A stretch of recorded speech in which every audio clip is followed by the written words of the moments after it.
Good morning students. Hindi class में आपका स्वागत है। हिंदी क्लास में हिंदी फर्स्ट में पाठ 7 वैद्यराज जीवक आज हम पढ़ेंगे। वैद्यराज जीवक, ये कहानी घनश्याम ओझा द्वारा लिखित कहानी है। इसमें प्रस्तुत जीवनी में प्राचीन भारत के प्रसिद्ध आयुर्वेदाचार्य जीवक और चिकित्सा क्षेत्र में उनकी उपलब्धियों का उल्लेख किया गया है। प्राचीन भारतीय चिकित्सा शास्त्रियों के ज्ञान की परंपरा को आगे बढ़ाते हुए जीवक ने अपनी असाधारण प्रतिभा के बल पर विविध औषधियों की खोज और असाध्य रोगों का इलाज किया। अब जानने वाली बात यह है कि ये जीवक थे कौन। जीवक अनाथ थे, उनके माता पिता का कोई पता नहीं था। मगध के राजा बिंबिसार के पुत्र अभय को ये मिट्टी के ढेर पर नवजात अवस्था में मिले थे। नवजात अवस्था का मतलब होता है बहुत छोटा सा शिशु। नवजात अवस्था में मिले थे, किसी ने फेंक दिया हो या कुछ भी किया हो, और जो उनका बिंबिसार का बेटा था अभय, उसने उनको उठाया था, उसका पालन पोषण किया था। और विपरीत परिस्थितियों में भी ये जीवित रहे, इसलिए इनका नाम जीवक डाला गया था, इनको जीवक नाम दिया गया था। और अभय एक राजकुमार थे, राजकुमार के द्वारा इनका पालन पोषण किया गया था, इसलिए इनका नाम कौमार्यभृत्य पड़ा था। इस तरीके से इनको जो नाम दिया गया पूरा, वो था कौमार्यभृत्य जीवक। कौमार्यभृत्य जीवक को जब ये पता चला कि वो अनाथ है, उन्हें बहुत दुख हुआ था। तभी से उन्होंने ये प्रण कर लिया था कि मैं किसी के ऊपर आश्रित नहीं रहूँगा, मैं स्वयं परिश्रम करूँगा, मेहनत करूँगा, किसी योग्य बनूंगा और दूसरों की भी सहायता करूंगा, दूसरों की भी सेवा करूंगा। और इसी प्रेरणा से प्रेरित होकर एक दिन वो तक्षशिला विश्वविद्यालय पहुंच गए और उनकी मेहनत रंग लाई, और वो वहां पर गए और उन्होंने वहां पर रहकर ज्ञान प्राप्त किया और औषधीय गुणों का ज्ञान प्राप्त किया। और उनकी वहाँ पर रहकर उनकी कामना पूरी हुई और अपने को ऋषियों से के अर्जित ज्ञान का उत्तरदायित्व पाकर वो बहुत ज़्यादा खुश हुए। और वहाँ पर रहते हुए वो इतने बड़े वैद्य बन गए थे कि रोगियों के रोग और शोक दोनों को मिटा सकते थे। ये थी इनकी छोटी सी जीवनी। अब है इनके ये शब्दार्थ, पाठ के शब्दार्थ। पहला, औषधीय। औषधीय का मतलब होता है दवा से संबंधित। वात्सल्य, माता पिता का प्रेम। जड़मति, जड़मति कहते हैं मूर्ख को, बेवकूफ, जिनके पास अकल नहीं होती, समझ नहीं आता। सिंहद्वार, सिंहद्वार मुख्य द्वार। दीपधर, वो जगह जहाँ पर हम दीपक जला कर रखते हैं, दीपक जलाने की जगह। साष्टांग प्रणाम, 8 अंगों द्वारा किया जाने वाला प्रणाम। पहले ज़्यादातर जो शिष्य होते थे अपने गुरु को साष्टांग प्रणाम करते थे।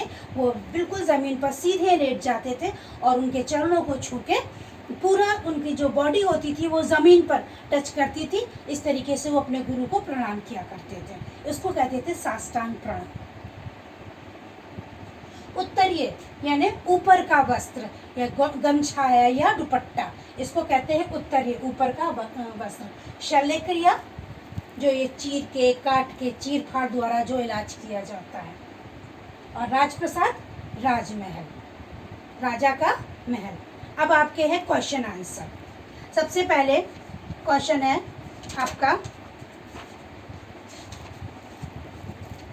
विदा करते समय आचार्य ने जीवक को क्या सीख दी। जब जीवक अपनी शिक्षा पूरी कर चुके तो आचार्य ने अब उनको भेजा कि तुम जाओ और संसार में रह के औषधियों को ढूंढो। और वो नहीं ढूंढ पाए थे और आके कहने लगे कि मुझे नहीं मिली।